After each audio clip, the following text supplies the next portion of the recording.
this is Our Reviews Will Kill You, the Party Time podcast that brings you news, reviews, and all that other good jazz. What do we do on every live stream? We try to take over the world. We try to claim those El Presidentes out there. We're coming for the El Presidentes. That's right. I am the man you may know as Z, and I am dabbing. I'm alone. I'm feeling frosty, but I am alone. There is no heat this weekend. The only heat you're going to feel is right here on the air with us, hanging out, partying, while we get ready for Snowmageddon. We're all going to get crushed by snow, and it's going to be glorious. I feel it coming. I hope you feel it, as I am a one-man show trying to operate this whole thing. No producers, nothing, just me doing my jazz. But we do have a pretty amazing show for everybody. I'm just going to come right out and say it right from the rip. Right from the rip. That's right, it's a one-man operation here, right from the rip. What are we doing? We're doing a lot. We got a lot going on. There's some stuff and things going on. A lot going on. Let's see. We're going to talk about Jon Snow. You know nothing, Jon Snow. Jon Snow knows nothing. Galaxy Edge and Disney World's making a bunch of changes. Batman, disappointing update because there's no screenplay, but they did hire somebody who probably is brave, bold, and stunning and brave. There's a minisphere coming to DC. Will it be safe? It's probably better than going to McStabbys. We'll talk about McStabbys.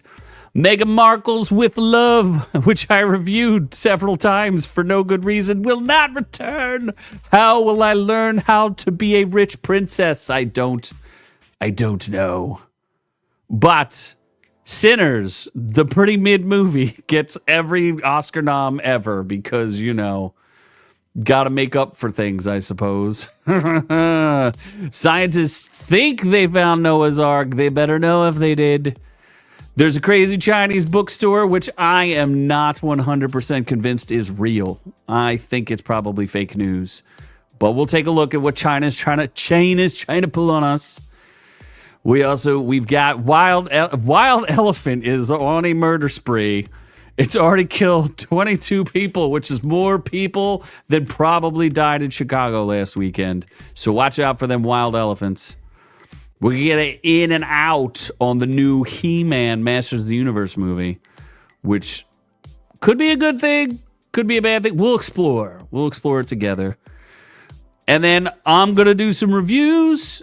I'm going to do this Harlan Coben runaway thing. I thought he was a British man, but apparently he is not. He is a American man, not a foreign man. He's a whatever you want him to be. But that's good for all of us. And then I'm going to review One Last Adventure, The Making of Stranger Things, the thing that should have been a super secret episode, which was not. And then we're going to get Matt Damon and Ben Affleck and we're going to get our rip on. We're going to get ripped up. Ripping and tearing. What's up, Infinity? What's up? Good to see you, sir. Do you have your drink? I should have brought my stroopwafel. I had a stroopwafel to eat on air just for you. I should be eating it. Ron Cole's out there. Good to see you, sir. We're going to kick one back for you. Oh, my gosh.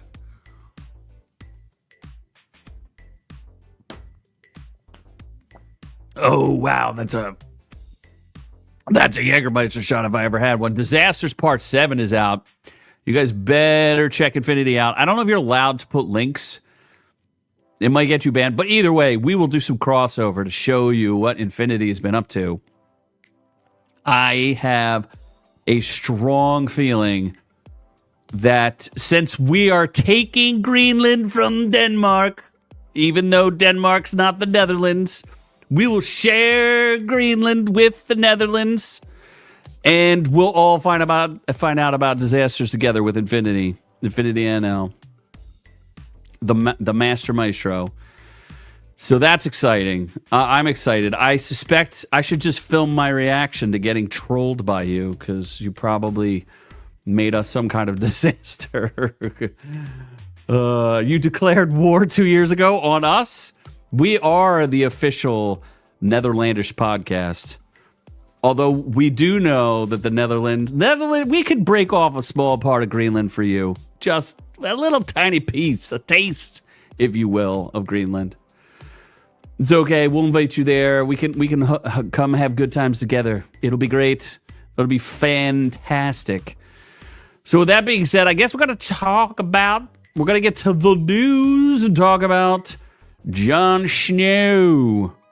How do you feel about Jon Snow? I feel like I've been hearing this story for the past like 20, well, not 20 years, but for a very long time, they've been talking about Jon Snow getting his own spin-off, which if you watch the new spin-off, all these spin-offs are disappointing. So I don't know why anybody wants this. And I feel like Jon Snow at this point is probably like 59 years old. So why anybody would watch this, I don't know. Noob is a broken man. He's out of the country.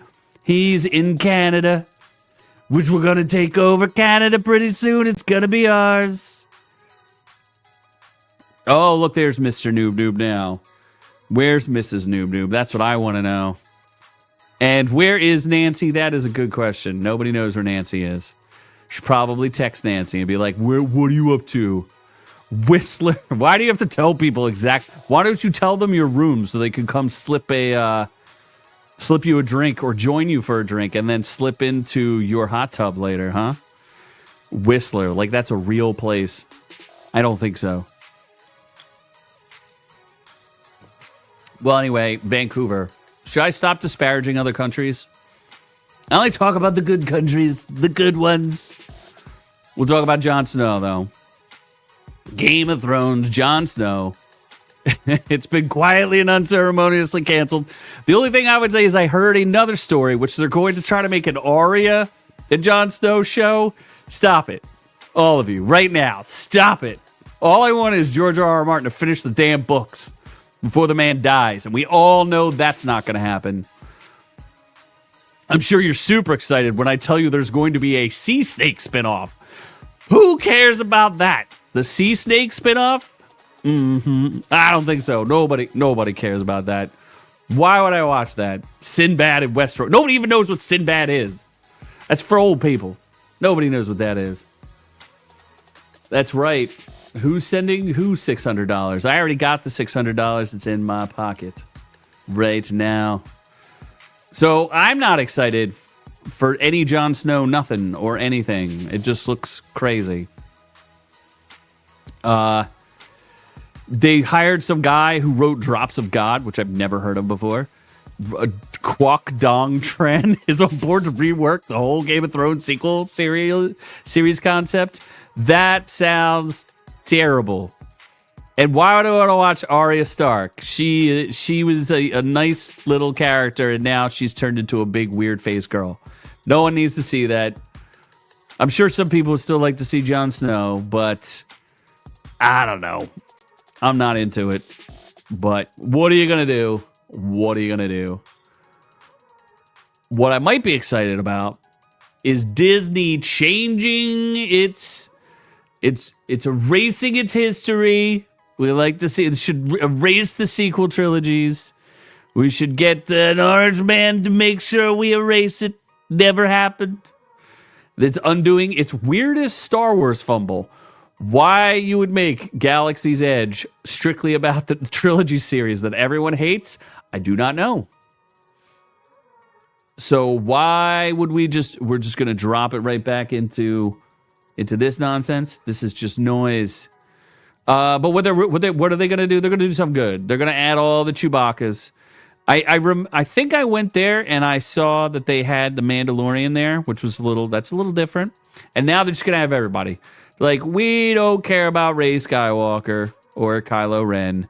Let's get Luke, Han, and Leia. Darth Vader. So they're gonna like reestablish it. And that's cool, right? Why do they call him Din Djarin? Like anyone's gonna remember that the Mandalorian's name is Din Djarin. Also, why is his name the Mandalorian? That's like calling him white guy. Hey, white guy. Can you come help me over here, white guy? Mandalorian's like a race of people. It's not just a like hey, Somalian, come here. Like, what are all Somalians the same to you? Star Wars, you bigots. How dare you? How dare you? So I think I'd go back to Galaxy's Edge. It's very expensive to go there, but guess what? Smuggle in 2 homeless people, 1 homeless person also gets in free. It's very easy to smuggle yourself in there as a homeless person. And the trash is magnificent. Everyone's throwing away their blue milks. You can just make a day of it.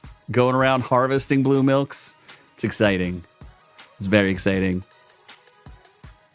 But I feel like I'm going to burn through this. But we're going to move to disappointing news. I feel like James Gunn is just disappointing at this point. That seems to be his current theme. James Gunn, he should just change his name to Disappointment. Because that's all he's been doing, is disappointing everyone. I don't understand it. There is no screenplay done for your most important project, which is Batman. What are you? They're just going to release The Batman 2, 5 years too late. And then they're going to do Batman, The Brave and the Bold. Why he's obsessed with this, I don't understand. They should just let a writer write whatever they want. It's going to be directed by Andy Muschietti. And it's going to introduce Damian Wayne version of Robin. We've had... Okay. Let me think about this. There's been, 2 versions of film Robins ever? And you're going to introduce a completely different version of Robin? You're going to introduce the Damian Wayne, like the psychopath killer version of Robin? What are we doing here? I don't get it. So Damian Wayne, spoiler, is the actual child of Batman between him and Talia al Ghul. So they're just going to...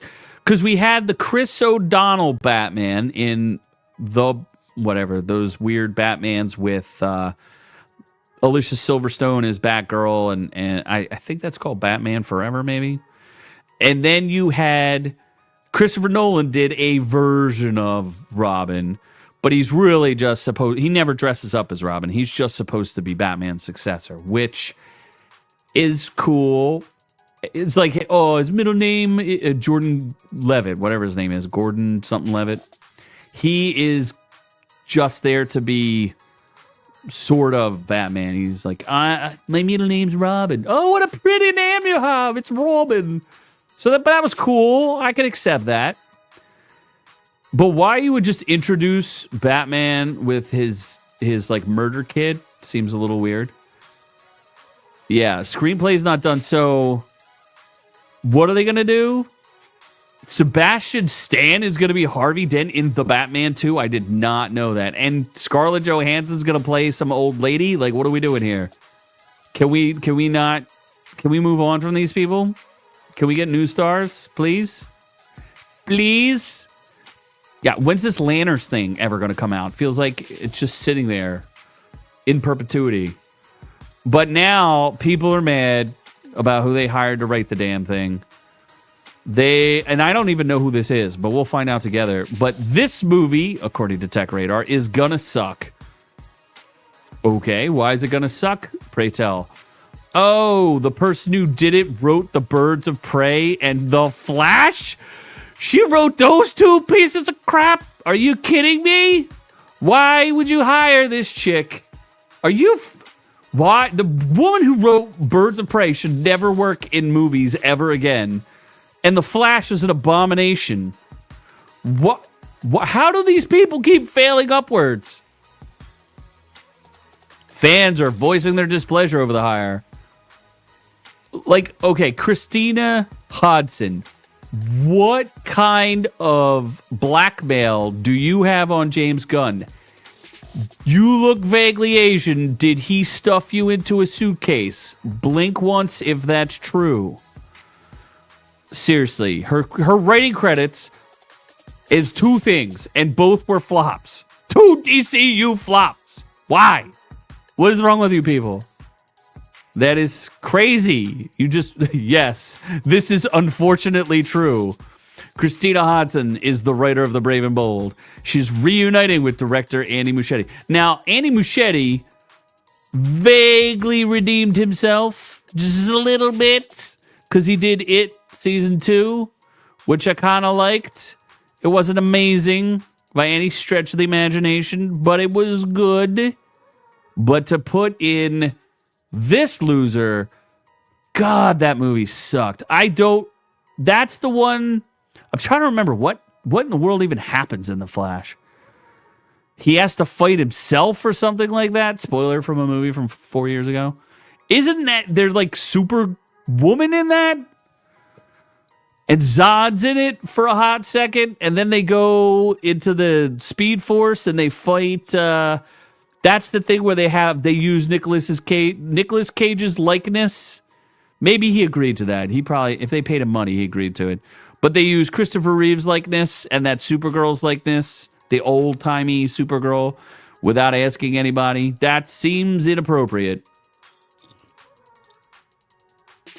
The girl who wrote that is who you'd like to have do a Batman movie. That sounds like fail. Fire James Gunn immediately. It is unacceptable. Fire him immediately. Maybe we could send him to DC. Send him to the Mini Dome. 2 men enter, 1 man leaves. Mini Dome. What's so special about the Mini Dome? It's a smaller version of the Vegas Dome. And if you've heard anything about the Vegas Dome, is that it's a thing that exists. I know you two played there, which seems pretty disappointing. I heard something about what's that movie? Somewhere Over the Rainbow movie? You know, The Wizard of Oz. They did something there that people supposedly liked. But other than that, Sphere Entertainment announced plans over the weekend to build a 6,000-seat minisphere in the National Harbor in Maryland, about 15 minutes outside of D.C. Will the National Guard be there to protect me if I go? Because otherwise, I ain't going. It's slated to open in 2030. Why does it take so long to build a dome? I imagine it's not solid, right? It's not a solid dome. I feel like we could own Canada and Greenland by the time this thing opens. How is that even possible? What are we talking about here?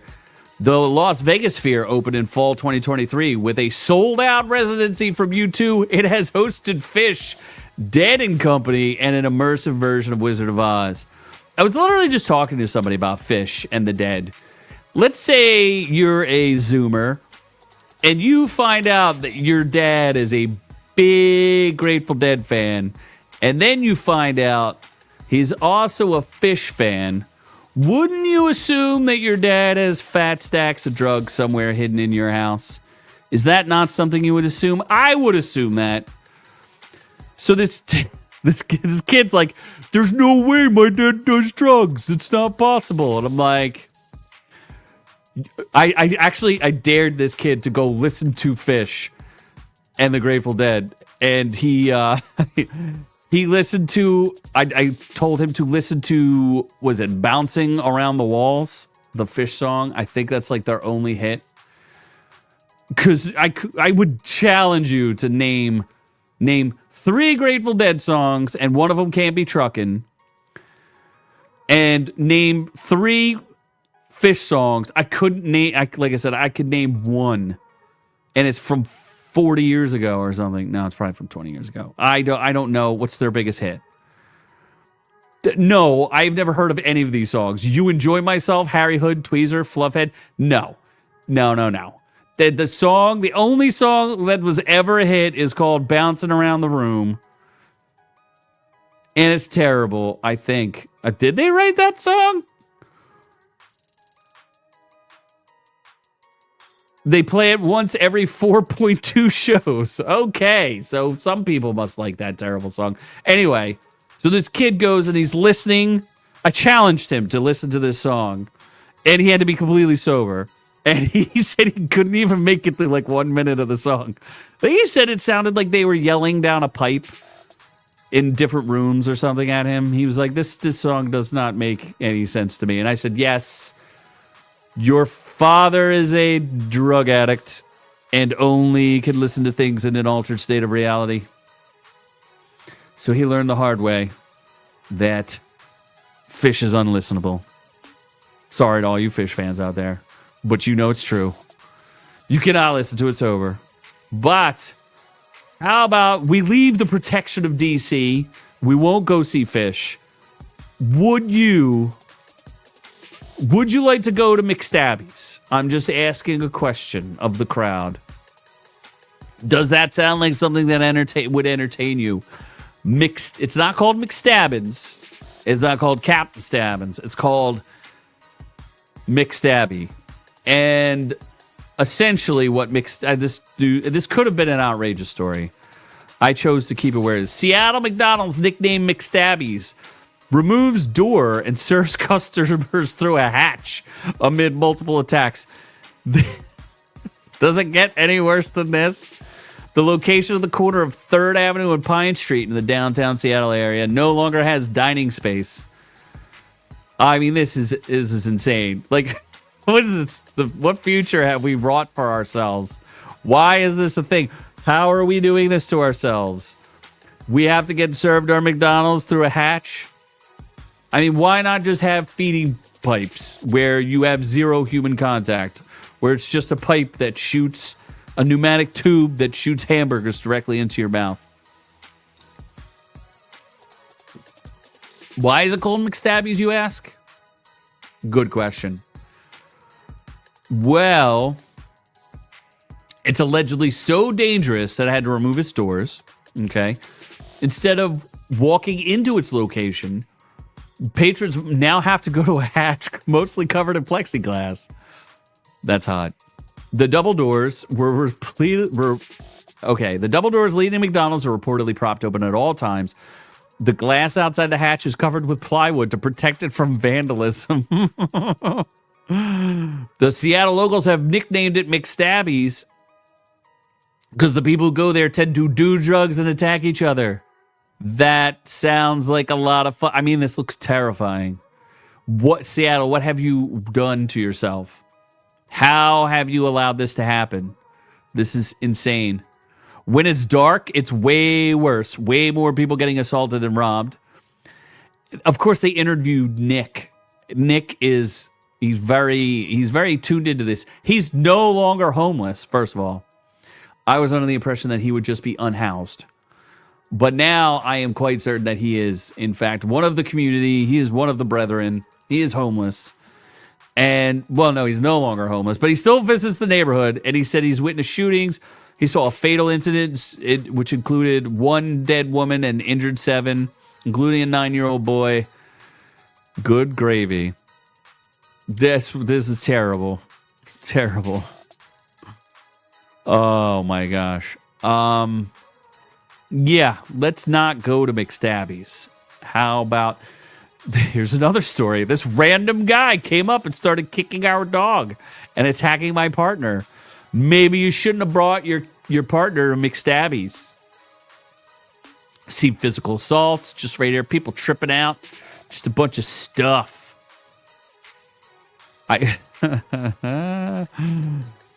Yeah, they initially closed their doors due to the virus of unknown origin, but now they have yet to reopen it.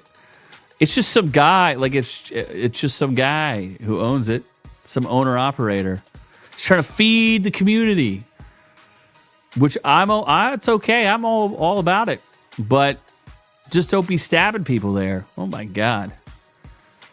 Maybe they should hire rabid dogs just to sit outside the doors. And the rabid dogs are trained not to eat hamburgers, but to attack and steal hamburgers for people who start stabbing each other. They have that kind of control. We should make that happen. That's sad.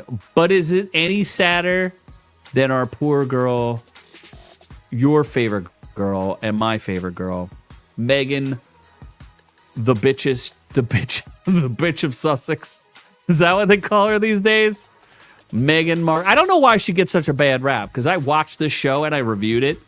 And while she does ridiculous things that only rich people do, and she probably had her servants assemble everything before she actually started doing stuff. So, like, everything's pre-assembled by servants, and then she pretends to, like, put the finishing touches. She does have amazing handwriting. I will give her credit for that. She has daft and nimble fingers. So she gets a lot of credit for that. I just don't know why so many people hate this chick. I found her to be mildly... She just makes me sad. I feel like she needs a hug. Once she lost the Spotify deal... Royal fans react as Meghan Markle Netflix series reportedly canceled after she and Prince Harry lost Spotify deal. No one is surprised by this at all. I also heard something say she said it was too much work. Okay, one thing that she was really, really into was making flower arrangements for people. I don't know how making personalized flower arrangements. So we're not talking about sitting in a flower booth or like working for a flower company, making arrangements all day. We're not talking about hundreds of arrangements. She's literally making like one or two arrangements. That's too much work. And then she does this whole thing, which I actually thought was cool. She's like this weird she does rich people tie-dye. She goes and tie-dyes all these like handkerchiefs for her male friends. You know why? It probably costs too much to make the show. At one point, they show the staff that she has hired, and there's like I think they feed the staff, and there are like 20 people stuffed into this mansion that she rented because she didn't want to show her own home. Because why would you sincerely show anyone what your home looked like if you were a royal pain in the butt? Well, the show wasn't too popular with royal fans. We didn't know this, but we knew, didn't we? As if surprised. No one is surprised by this at all. It was 2 seasons too long. It was pretty outrageous. Like she would wear a shirt and they would talk about the shirt on the show, and the shirt would cost more than feeding my entire soup kitchen for a month. She's just living too large. She had a lot of jewelry on. It's kind of weird. The whole thing felt like an advertisement for a place I wouldn't be allowed to go into. There's big conversations about holiday specials, but nothing in the works yet. She was trying to build her lifestyle brand, but that did not work out so good. And back in 2023, Spotify canceled her $20 million podcast deal after just one season. That was where she wouldn't even actually interview people. She would just have questions that she would read, and then they would respond to those questions, and they would stitch it together to make a... Maybe you should try working. Or if you want to live large, just go out and be homeless. That's not that hard. Panhandling ain't that hard. What is hard is beating people away from your cans that you set on fire. That's protected turf. You can't mess with that. But, you know, it's a thing. So her show is canceled. Very sad. Very sad. I am very disappointed. Here's another disappointment. And I get it, but I don't get it. And I don't know what it's up against. Sinners breaks all-time Oscar nomination record with 16 nods. So you're telling me that Sinners is better than Lord of the Rings? Sinners. The movie... Sinners has like some okay scenes in it, and then it goes to some weird places. And then Ryan Coogler already has an ego the size of the moon. The dude doesn't need any bigger ego than he already has. It's ridiculous. It received nominations. And the other problem, here's my bigger problem with it. Sinners is just a retelling of, oh my God, George Clooney's in it, and Quentin Tarantino, and from Dusk Till Dawn. Duh. I don't know how I didn't know that. It's just it's a safer retelling of From Dusk Till Dawn. It's not even as challenging of a movie as Dusk Till Dawn. And Dusk Till Dawn is ridiculous.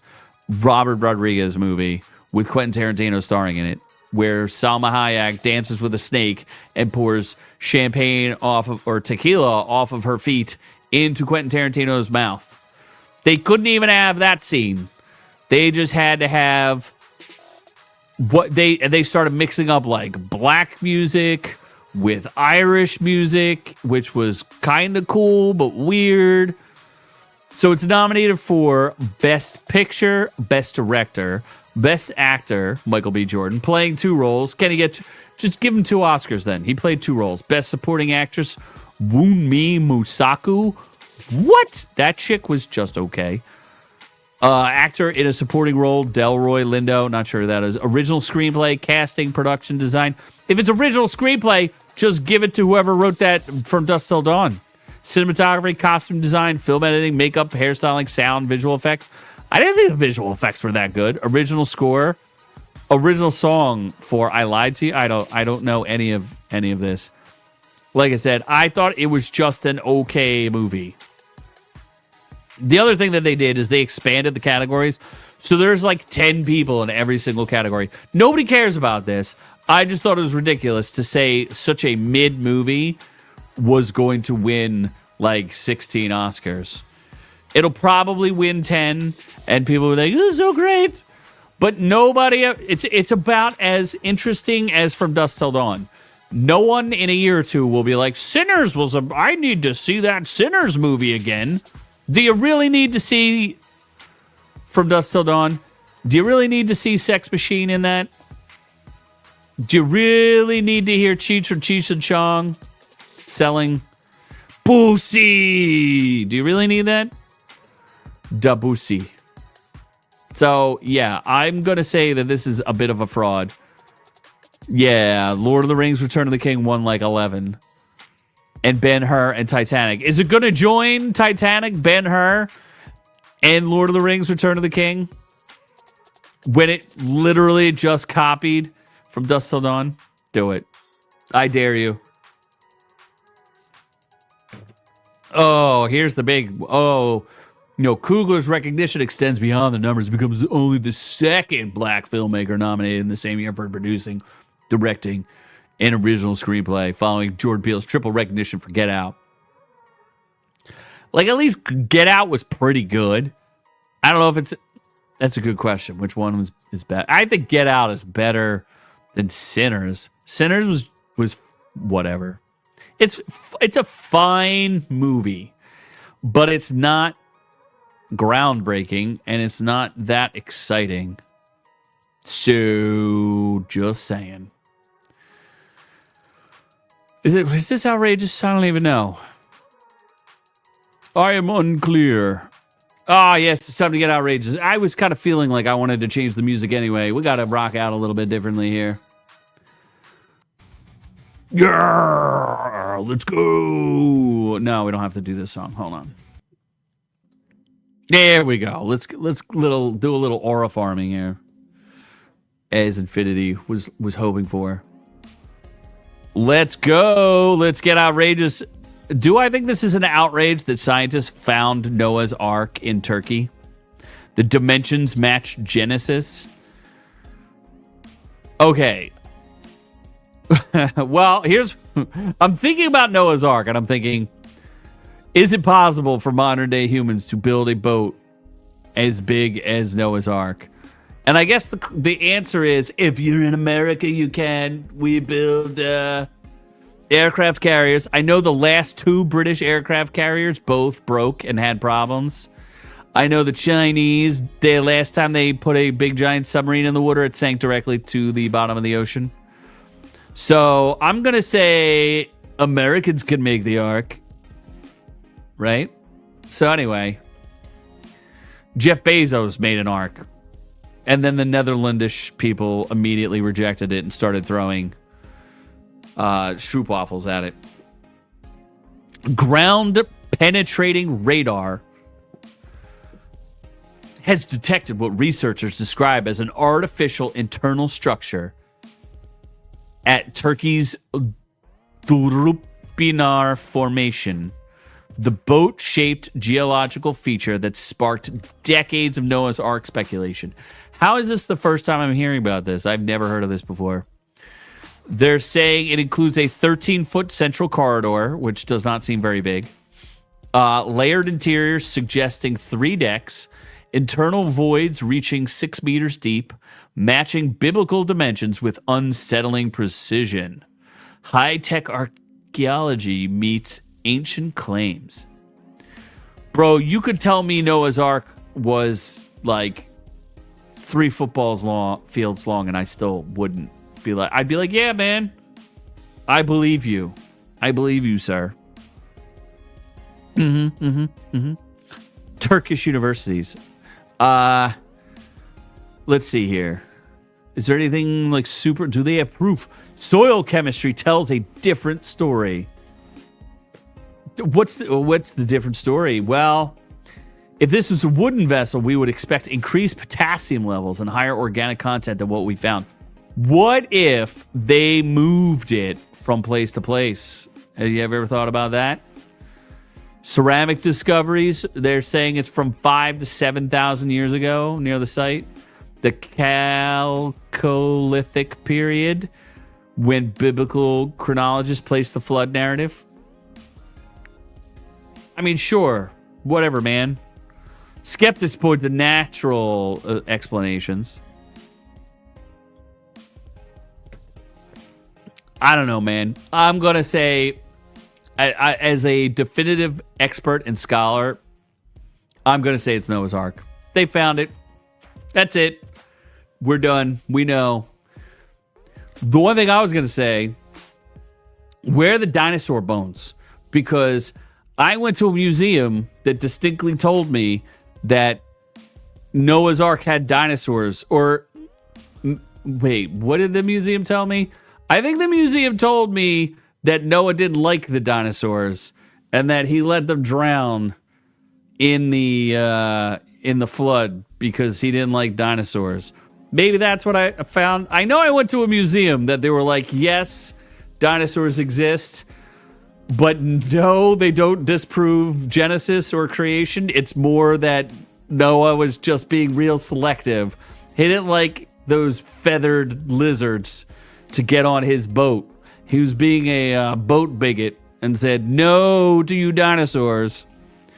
It was very interesting going into this place where they were trying to use science to prove the Bible, but also believing in dinosaurs, but using the dinosaurs to disprove the idea that evolution doesn't exist. Something like that. Yeah, it was pretty cool. I don't know what they were trying to say, but I believe all of it. Whatever they tell me. That's why you get this education here at the University of OrQ. Because we're a leering center of great scholars.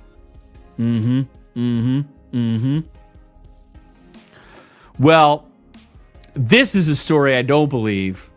China has they have spellbinding bookstores. This has got to be fake, right? Okay, hold on. Let me see if I can blow up this picture. There's no way. First of all, you couldn't get any books down if your books were arranged like that. Secondly, I was under the impression that the Chinese wrote on scrolls, not on books. That could also be wrong. Towering accordion steps and fantastical spiral staircase greet visitors to a massive bookstore in North China's Tianjin, where its striking interior is a bigger draw for selfie snappers than scholars. Sales of hard copy books. Aren't they communists? They wouldn't even be allowed to have that many different types of books. The country had failed to bounce back to pre-pandemic levels. The hardback books just not doing that well. I don't believe a wave of bookstores with unique characteristics have emerged. This is all AI generated. Like, what's a crazy bookstore? I've yet to see a human being in any of these pictures. There's no way these are real. They claim it opened in 2024. I don't believe it's real. I think it's a lie. There's no way. I mean, that could be real. That looks like a Starbucks, but not as without coffee. I don't believe it. I think this is fake news. There's no way this is a real bookstore, right? How are you? Where are you getting your books from? I don't believe it. It's comparing to Harry Potter's Gothic Hogwarts. Oh, come on. That is the most AI-generated thing I've ever seen in my entire life. How would you pick out your books? Where's the Dewey Decimal System? You don't have a Dewey Is the Dewey Decimal System exclusively American? That's what makes it great. And they don't have one, so they don't know how to find any of their books. They probably don't even have Harry Potter in China. I doubt it. Especially Wuhan. Why Wuhan? I don't know. That could be real, right? But how are you going to find any of your books? Nothing's labeled. This is all nonsense. They're not selling books here. This is some bookstore shoppers complain the constant photographs taken by visitors interferes with their ability to read. First of all, the reason you go to a bookstore is not to read. It's to buy the portable book so that you could read it at home, people. You're not allowed to read it. While that's like eating grapes in the grocery store without paying for it. You're stealing the words off the page. You're not allowed to do it. You can't read when you're in a bookstore. Fake news. Can't do it. Inappropriate. I'm calling the book police. Maybe this is real. Because this looks like something out of the 70s. Like, that's not even that exciting. And look, the books are facing you, so you can actually tell what the book is. So if you wanted to buy it. Now, you can't get up to the high step ones, but I don't know. They claim that they have better bookstores than us, which they probably do. But that's because we don't need to read anymore. We all our books are on tape. Why read when you could just have a celebrity read it to you? Why bother? Sounds like something you shouldn't do. That's where I get all my news, from celebrities. And when I claim El Presidentes. That's how I work. So anyway, that's an outrage. I don't even know if it's true. It's outrageous. And this is even more outrageous. There's a serial killer on the loose. Oh my gosh, do I have footage of this? I do. Oh my gosh. This elephant's out of control. Hold on, I gotta make it bigger. It's out of control. There's an elephant. It's stomping everyone. Rampaging elephant kills 22 people in 9 days as terrified villagers are forced to sleep on roofs with the beast still on the run.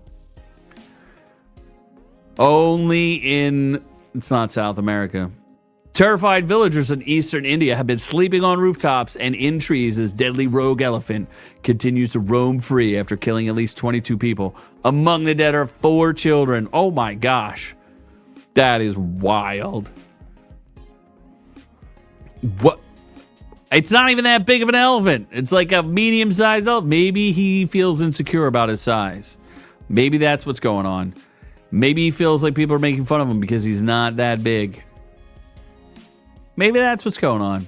I'd feel a little sad too if I was a diminutive elephant and the Indians were making fun of me. I mean, at least he could always go to Pakistan for some relief, right? Do you think they would allow him into Pakistan? Perhaps. Anyway, villagers, I'm not laughing at these people's misfortune. A young male elephant identifiable by a single tusk. It only needs one tusk to take these people out. The animal is believed to be in must. That sounds weird. Maybe it's a mating phase marked by heightened testosterone, aggression, and sexual drive. Are you saying it's trying to sex these people up? It could last up to 20 days.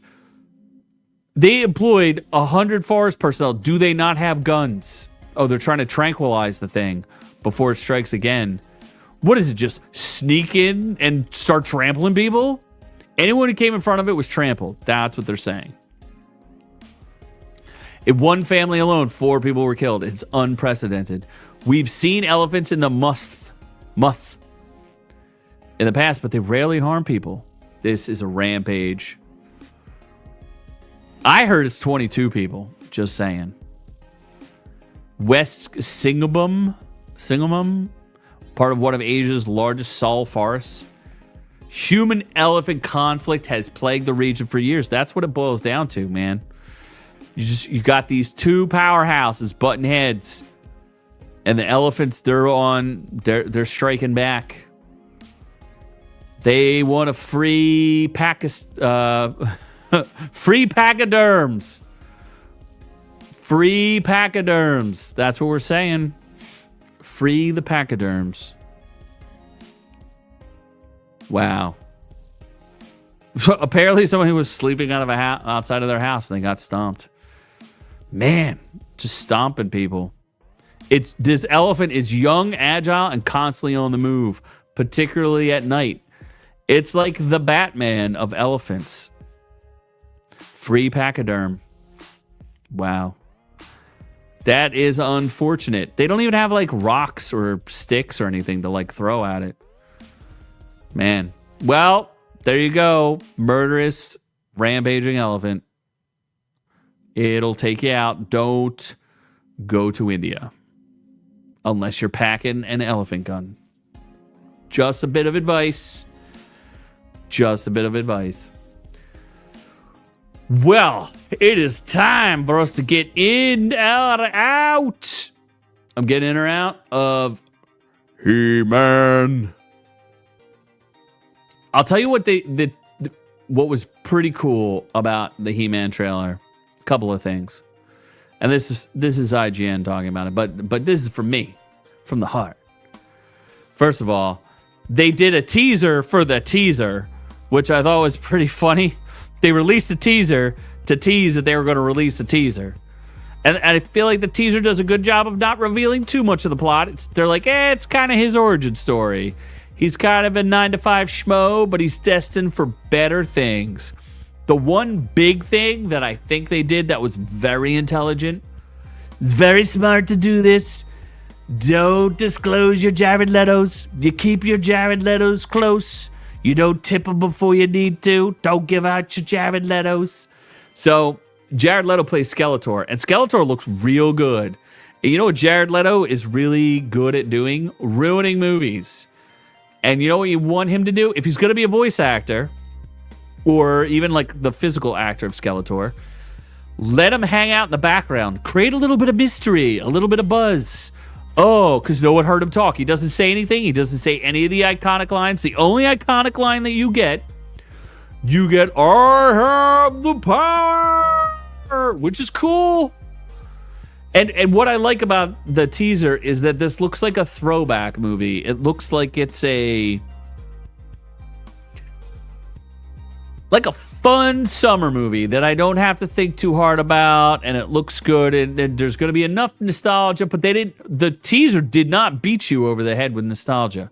Now, a lot of people are saying a lot of weird things, but I'm going based strictly off my own. I haven't listened to anybody else. Nobody from Nerdrotic, no ads, nobody else. My own thought. It looks good. And they don't give away Jared Leto. Let Jared Leto cook. Let him cook. The kid, it is kind of funny. There is a shot of this kid, Nicholas Galitzine. Maybe he'll be a big star after this. There's a teaser. There's a part where he's trying to grab the sword. Because I guess He-Man exists in the real world, but it's based off of a real thing that he lives in. I don't know. But the He-Man statue is like ultra, ultra jacked. And this kid's just kind of jacked. I'd like to see him on all the Mexican supplements. It looks like he only took like 4 Mexican supplements. If you could boost your Mexican supplement intake up just a couple of doses. I need some TRT, some whatever it takes. Just get bigger. Get a little bit bigger. And maybe he will.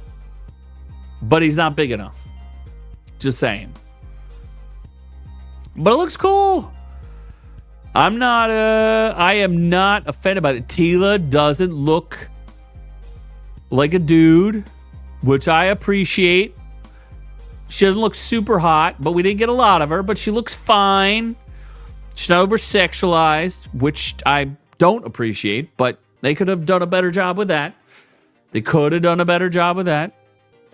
But overall, I'm going to see it. I'm going to actually break into a movie theater, and I will go see it, and I will enjoy it, I hope.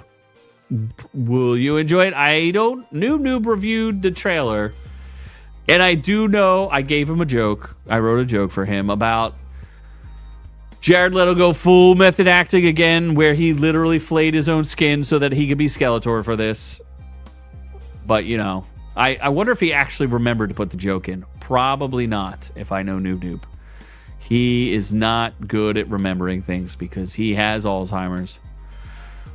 But either way, I think we can move on. We can get done some reviews. That's right. It's party time. We're going to hit the reviews. We're going to hit them hard.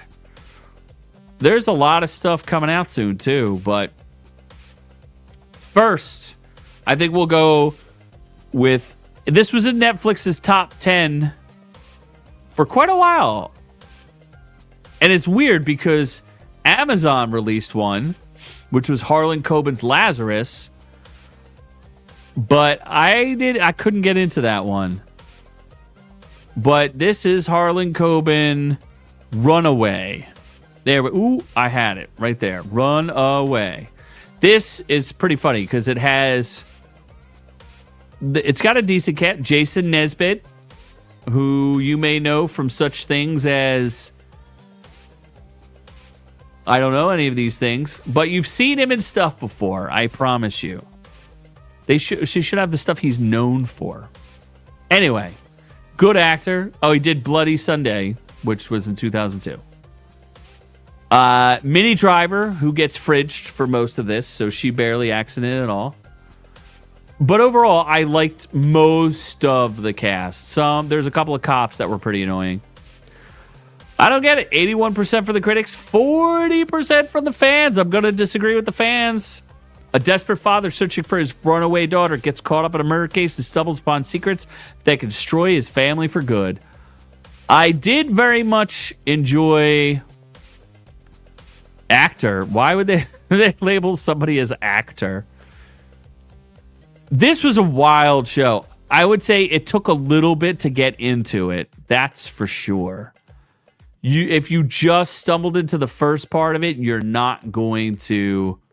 It may not grab you. I had to give it at least... It's 8 episodes. I had to give it like 3 episodes before I was like, okay, this is really cooking now. So that's hard. I would say the majority of fans probably didn't make it that far. And one of the reasons I kept going was based strictly on James Nesbitt's acting prowess. And I did like, there was a couple other leads in it that I thought were pretty good. There's no critic consensus or anything, but here's the weird, Harlan Coben is a mixed bag because you never know. This dude is apparently very prolific. I have no idea how many novels he's written, but I'm going to assume it's around 400. He's trying to outcompete Stephen King. Most of his stuff are these like twisty mysteries. He had one with the guy from Dexter that was really good. There was another one about some chick who was a Navy SEAL or something, and her husband dies and then comes back from the dead. So like he has all these twisty things. And I would have told you that this dude, Harlan Coben, was a British guy. Because some of his things, they're like Polish or British. A lot of it's British actors. And I assume he's writing about America. Like how they put these into this, it's weird. He did Fool Me Once, which was really good. I enjoy that. His books are published in 46 languages, and 12 of them have been adapted to film, which is pretty wild. I don't know how many books he has. What's his most famous book? I will tell no one. Fool me once, Runaway. I will find you. But I thought Runaway is pretty good. How many are on Netflix? 12 of them are available on Netflix. That's outrageous. What order should you read them in? I don't know. They don't seem to share any characters. So, yeah. Either way, this guy's pretty prolific. And I thought it was good. I enjoyed it. It cooked. You know, it starts to go from like one place where you think it's like a whole internet thing. And then it turns into, oh, he's only written 35 novels. Come on, dude. You got to compete with Stephen King. What are you doing? 35 is not enough. And you're 64? Bro, work harder. Come on, man. You could do better. Do better, Harlan Coben. Either way, I enjoyed it. Thought it was pretty good. I think you will, if you like anything by this guy, this is one of the better ones. It's a twisty little story about a guy, his daughter has run away, and he's been hunting for her. She like left college, and all these different circumstances happened to her. If I think about it, they did not resolve every single thread, but it's resolved enough to be satisfying. It's a twisty little mystery, and it's good. I enjoyed it. I suggest you watch it if you're looking for a little mystery fun, right? Let's talk about the show that never should have been. What is that called? It's called something. Something about, what is it? I kind of want to copy and paste the title because I don't. It's like Stranger Things. The thing that should not be. One Last Adventure. And I don't want to beat a dead horse with this thing. But there it is. One Last Adventure. The Making of Stranger Things, Season 5. 41% by the fans. First of all, it should have been Conformity Gate. The greatest coup of all. It could have been the greatest coup of all time. Where you literally had... And you had a finale to a weird you got like psychic wizards and all sorts of stuff going on where you think you resolved the story, but you didn't, and you had a super secret ending. Whoever does that first could have one of the greatest endings of all time. But these chumps decided not to do that, and then they just released a making of in which they admit that they did not have the screenplay finished for their last season before they started filming, like a bunch of morons. So there's a bunch of plot holes in the last season of Stranger Things, right? And one of the big ones that everyone seems to cite is they go to this abyss planet where the Mind Flayer and the Demogorgons and all those things are from, and you assume that the kids will have to fight through waves of demi-bats and demigorgons and all the demi-dogs and all these monstrous creatures. And they talk about it in the making of this, yet they decided not to film it or include it. They just were like, oh, we don't have time for that. We're just going to get rid of it. And most of it is the Duffer Brothers talking about how great the Duffer Brothers are. And they have not done enough stuff for me to say they are great. It's way too long. It's way too long. And it reveals nothing that changes the perception of the ending. It adds nothing interesting. It was not good. You know? I thought it would have been cool to reveal like a lot of the practical effects and stuff, but the fact that the ending was so disappointing in general, like not the worst conclusion to a series ever made, but it was disappointing. You know what I mean? Not like awful, but this was it's not worth your time. I do not. If you're a Stranger Things fan, do not watch this. You'll just be angry and annoyed at it. So do not watch. Do not watch. You shall not watch this. And let's get to the premium, the good stuff. Let's go to the top shelf. Now, what's interesting is Noob and I saw the same movie. I'm very confused by this. The Rip, starring Matt Damon, and Matt Damon. And stars Ben Affleck. 82% on the critic side, 66% with 1,000 ratings on the fan side.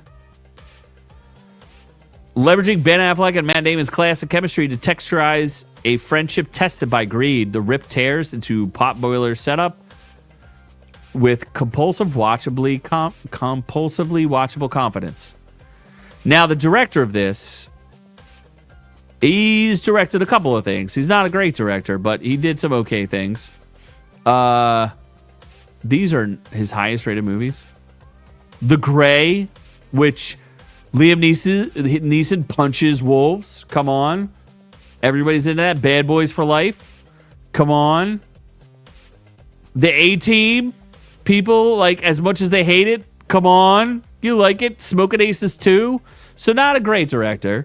But, you know, whatever. He's working on some things. He did Cop Shop and Narc, and I don't know what those are, but sure. But The Rip, while it's not the most memorable movie I've ever seen, I thought it was highly watchable, right? And as far as Netflix movies goes, so Noob texted me and he goes, "Oh, it was a Netflix movie," and I'm like, "Man, that was better than your average Netflix movie." There's a Will Smith cop movie about orcs and things like that. And that was a Netflix movie because the ending totally sucks. Cop movie with orc. There we go. It's always funny if you think about Will Smith's acting career. You could go Will Smith with an alien, or Will Smith as a cop with an alien. Men in Black. Will Smith with orcs. And that's Bright from 2017. That's directed by David Ayer. And I thought it was a good movie put through the Netflix blender and turned into a crap movie. Like, it had some interesting things about it that could have been cool and just never really hit its stride, right? Joel Edgerton is his part. That's wild. Okay. So then you have Will Smith with robots, which is whatever that one is. I don't know. Whatever that movie. Will Smith cop movie with robots. Like, he's always a thing with a thing. Because he's a cop in that movie too, right? Now it's going to bother me. iRobot. Duh. iRobot will never die. So here you have a cop movie, right? And it's called The Rip. The basic premise is that this team of... There's an investigation because one of the police officers, a captain on the Miami Police Department, not Boston. They're not doing Boston anymore. They're doing Miami. Nothing about this felt Miami, which that's one problem, right? Absolutely nothing about this felt Miami. This could take place in any major city and it wouldn't have made a difference. There was no spice of Miami in this. And you have two famously Boston actors. So it's stilted, right? That's one miss. But one of their own gets killed. There's an internal investigation about it. She basically gets assassinated. And they end up getting a hot tip on a house that has money. And they call it a rip. They go in and they seize the money. Well, when they thought it was going to be a couple $100,000 between 5 cops, that's just a normal day in the life of being a cop. You pick up the cash, you go home, no big deal. Well, they find out that it's $20 million. And then all of a sudden, it's who can you trust? You know, because any one of them could walk out of there with the $20 million and be very satisfied with what happened, right? And there's a lot of good tension. I'm afraid for Matt Damon in The Odyssey because that is some heavy lifting that I don't know that the man is prepared to do. But he was very good in this. And Ben Affleck was very good in this. And Stephen Yeun, like, there's a really good cast in this. I really, really like the cast. Stephen Yeun is in it. Tiana Taylor's fine. She doesn't do a lot, but she's okay. I know she's like this up-and-coming actress. Kyler Chandler was in it. He was fine. Who else was in it? Catalina Moreno, she's good. Sasha Calle, who was Supergirl or in The Flash, she was pretty good in it. So it's a tight cast. And a lot. It's a like they said, a boiler pod, a pressure builder, and I thought it did well. And it has a good first act, solid second act, and the third act is also good. Like, it's not disappointing. And normally a Netflix movie clearly disappoints you. This I thought was pretty darn good. If you're looking for a tense cop thriller, you can't go wrong with it. And from what I understand, it's doing very well. Like, Netflix is very, very happy with its performance. And like I said, it's not a bad movie. Will I remember the movie? Is it Heat? No, it's fine, but it's fine. I'm trying to think. What's the $100 million heist film?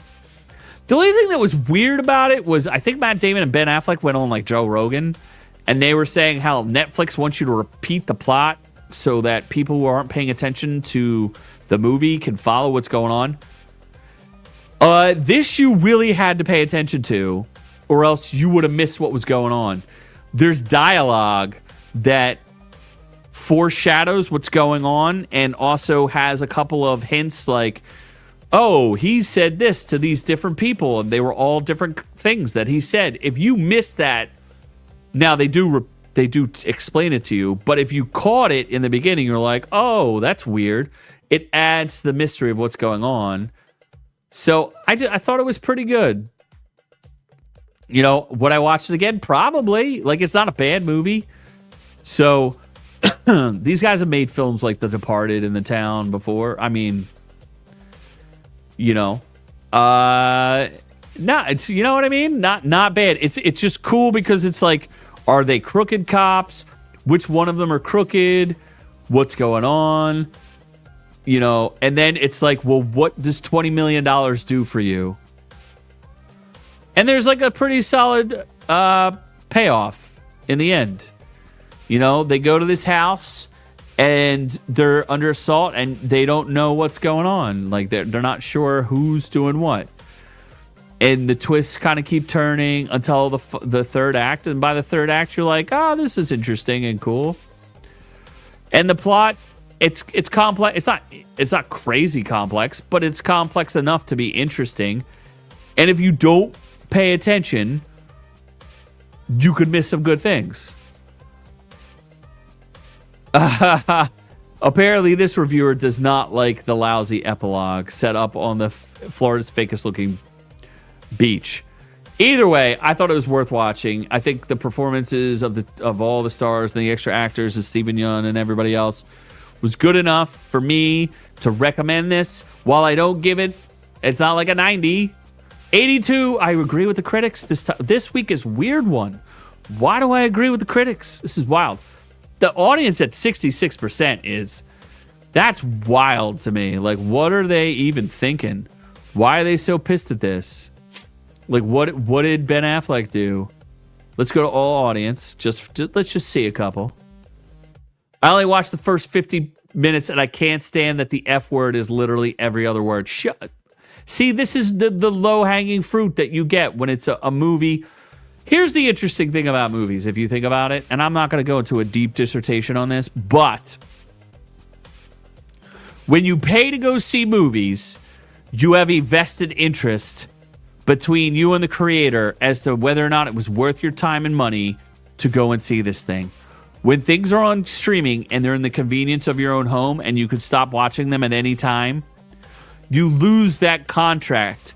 There's that razor-thin balance between creator and the rest of and the audience of, did we violate a social contract between each other? And Netflix, while giving the creators a lot of extra control over these things, also doesn't have the editing process in place to stop creators from embellishing and going too far, which I find fascinating. But then you get reviews like this. I only watched 15 minutes and I couldn't stomach it. It was terrible. Terrible, unconvincing group of grizzled cops. The scene when they turn up at the abandoned house in various vehicles in with a black lady on a motorcycle, absolutely hilarious. Add in the dysfunctional white male cops and you have a modern Netflix. You clearly didn't watch the entire movie. You didn't finish it, so you're complaining about something you didn't finish. Ben Affleck and Matt Damon. I don't even like the two of them in general. I don't like most of their movies. I've never watched all of Good Will Hunting. Like, I'm not a Ben Affleck, Matt Damon fan. They did their roles like expected, but the whole movie was a total waste of time. They could have done a lot better. The movie is majority fictional and not even close to the real story. Real story? Do I ever walk into a cop thriller being like, this is a real story? Never, ever, ever have I ever thought that. Stupid. Stupid people saying stupid things. In the first 3 minutes, I just couldn't believe the movie, a lady shooting a person while texting, and people say, don't text and drive. And this lady is shooting a gun while hiding from criminals. And while she's texting in the rain with blood on her phone, she was dying, and she wanted to keep her secret informant from getting murdered by other people. Yeah, she's going to risk her... You're like, I would never risk my phone in the rain. The woman knew she was dead.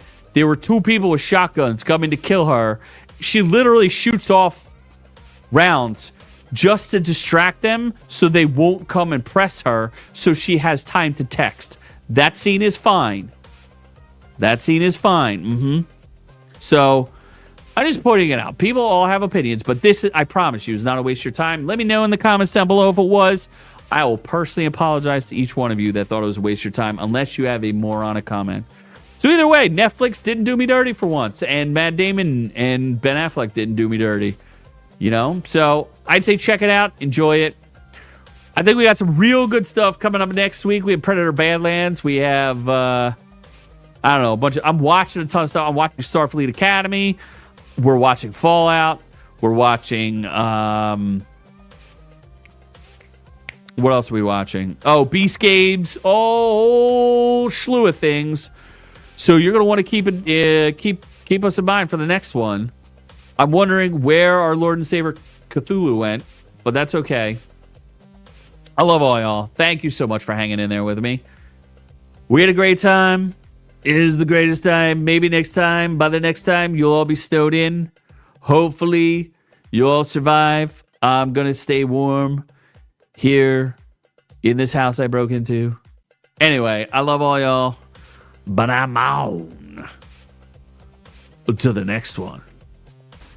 Thanks for catching the video. Be sure to join our channel to get the education you deserve. Make sure you check out our shorts, live streams, and catch us on all the socials. Don't forget to like and subscribe.